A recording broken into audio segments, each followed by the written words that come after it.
Horror कहानियाँ TV. कंचन rudali part 2। आ गई मेरी बेटी अब मेरे पास। ये कहती हुई अब तक रोती छाती पीटती कंचन जोर जोर से हंसने लग जाती है। मुखाग्नि मैं दूंगी, मैं एक रुदाली आज हंसेगी।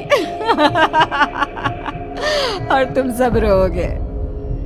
कंचन वहीं पड़ी निशा की लाश के ऊपर से ईंट को हटाती है और निशा की अर्थी को जला देती है। बिना किसी सही रस्म के निशा का शरीर राख में मिल जाता है। प्रेमनाथ और ठकुराइन बेसुध होकर सब कुछ देख कर भी पर अपने दिल और दिमाग पर लगे सदमे के कारण कुछ भी समझ नहीं पा रहे थे। जलती चिता को छोड़ कंचन उठकर हवेली से बाहर चल देती है। बाहर की ओर निकलती रुदाली फिर एक बार पलटती है और ठकुराइन को देखती हुई कहती है, चलती हो ठकुराइन, जल्दी ही लौटूंगी। उसके बाहर कदम रखते ही पूरे गांव में मानो सैलाब उमड़ पड़ता है। बारिश तूफान रुकने का नाम ही नहीं लेते। चारों तरफ त्राहिमाम की स्थिति बन जाती है। इतनी गर्मी के मौसम में ऐसी बारिश, इसकी हर बूंद ऐसी है मानो किसी अपने के गम में फूट फूट कर रो रही हो।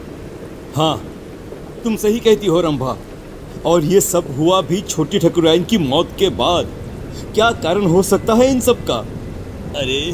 अरे हम सब कब तक घरों में छिप कर बैठे रहेंगे, हैं? अरे खेत की फसलें बर्बाद हो रही है सो अलग, ठाकुर साहब को ही जवाब देना होगा कि ये सब क्या है। परेशान होकर सभी गांव वाले तूफानी बारिश में ठाकुर साहब के घर पहुंचते हैं, जहां वो लोग देखते हैं कि ठाकुर साहब की हालत बहुत नाजुक है। कंचन, ये सब कुछ उसी का किया धरा है ना, जाने क्या करके गई है। जैसे ही उसने हवेली से जाते वक्त कहा जल्द ही लौटती हूँ, तब से इनकी तबीयत बिगड़ते ऐसी हो गई है। शहर से कोई डॉक्टर भी आने को राजी नहीं हो रहे। अब कंचन के घर जाना ही एक उपाय दिखता है। तभी ठाकुर साहब जोर जोर से चीखने लग जाते हैं, नहीं, मुझे प्रेत लोग नहीं जाना। अरे ठकुराइन, देखना ये तेरी बेटी को क्या हो गया है। मुझे साथ ले जाएगी ऐसा कह रही है। ये क्या कह रहे हैं आप? यहाँ पर कोई नहीं है। अजी निशा क्यों ले जाएगी आपको? ऐसा कुछ नहीं होगा जी। अरे गट्टू, तू भी आ गया। देख रही हो ना ठकुराइन, तुम्हारी बगिया संभालने वाला गट्टू आज तेरी बगिया उजाड़ने आया है। ये तो बहुत बुरा संकेत है ठकुराइन। ठाकुर साहब को सब मरे हुए लोग दिख रहे हैं। अरे जिस दिन हमारी निशा मरी थी उसी रात गट्टू भी मरा था। मरे हुए पति को छोड़ फिर भी कंचन ठाकुर साहब की बेटी को रोने आ गई। अजीब सा नहीं लगा सुनकर? क्या वो रुदाली गट्टू की पत्नी है? ये सब क्यों हो रहा है? इसका जवाब बस वही दे पाएगी। हाँ ठकुराइन, और हमें एक बच्चा होगा, ये सपना भी गट्टू की पत्नी को ही आया था, जबकि हमारे वंश को तो श्राप था, श्राप। तेज बारिश में सभी भीगते भीगते रुदाली की कुटिया के बाहर पहुंचते हैं। तेज बारिश में बाहर औरतें काले कपड़े में अपने बालों को खोले अपने घुटनों पर बैठी जोर जोर से अपना सर घुमा रही थी। आएगा आएगा गया रे गया रे, आएगा आएगा गया रे, ऐसे कुछ अजीबोगरीब गाना गाती हुई जोर जोर से सर घुमाती वो औरतें बहुत डरावनी लग रही थी। हमें अंदर चलना चाहिए। सभी दरवाजा खटखटाते हैं पर कोई दरवाजा नहीं खोलता। तोड़ दो दरवाजा। हाँ, तोड़ दो दरवाजा। दरवाजा तोड़ दो। दरवाजा तोड़कर सभी अंदर आते हैं। सामने का दृश्य ऐसा भयावना कि कोई अपनी आंखों पर विश्वास नहीं कर पा रहा था। ये क्या? हे भगवान, ये कंचन कौन है? इसके घर से तो प्रेत लोक का रास्ता जाता है। कंचन उठकर आगे बढ़ती है और जाते हुए अंगारों को पार करती एक अजीब से चेहरे के राक्षस के पास पहुंचती है, जिसके हाथ में चाबुक था, जिससे वो रूहों को सजा देता था। पूरा गांव आ गया है मालिक, अब सबकी बलि ले लो। और निशा और मेरे पति को वापस उनके शरीर में भेज दो। दोनों के शरीर को संजो कर रखा है मैंने। ये निशा बिटिया का शरीर तो सबने जलते हुए देखा है, तो रुदाली के पास शरीर कैसे है?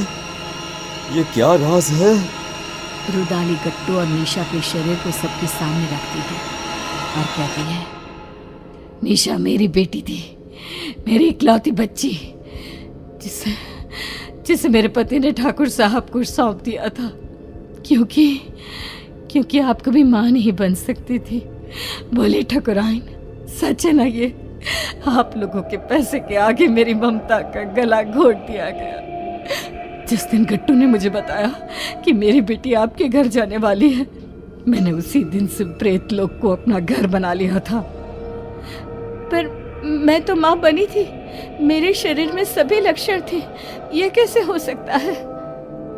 आपको एक दवाई दी जाती थी जिसके कारण आपका शरीर एक गर्भवती औरत की तरह बदलने लगा, और फिर मैंने आपके गर्भ में डाल दिया प्रेत का अंश, वो अंश जो मेरी बेटी को मुझे वापस पाने में मदद करता। पर तुम्हारे वंशहीन होने के श्राप ने उस गर्भ का नाश कर दिया। निशा तुम्हें सौंप दी गई, उसने मेरी कोख में ही सब तंत्र मंत्र सीख लिए थे, इसलिए उसे वही चीजें अपनी ओर खींचने लगी। अमावस के दिन उसकी वही शक्तियां उस पर हावी हो गई और वो चली गई सब कुछ छोड़कर। पर मैं उसे कैसे जाने देती? उसकी आत्मा को प्रेत लोक से उसके पिता ने बचा लिया और उसकी आत्मा उसके शरीर में आ गई। पर प्रेत सरकार बहुत क्रोधित हुई, इसीलिए आप सबकी आंखों में धूल झोंक कर मैंने एक पुतले को जलाया, ना कि मेरी बेटी को। अब उसी सरकार की मदद से मैं फिर से अपनी बेटी और पति को पालूंगी और उसके बदले ये पूरा गांव ने सौंप दूंगी। भागो भागो यहाँ से, भागो भागो भागो यहाँ से। हमें भी शरीर दिलवा देना कंचन, इन सब का शरीर तो है ही। हमें भी शरीर दिलवा देना कंचन, इन सब का शरीर तो है ही।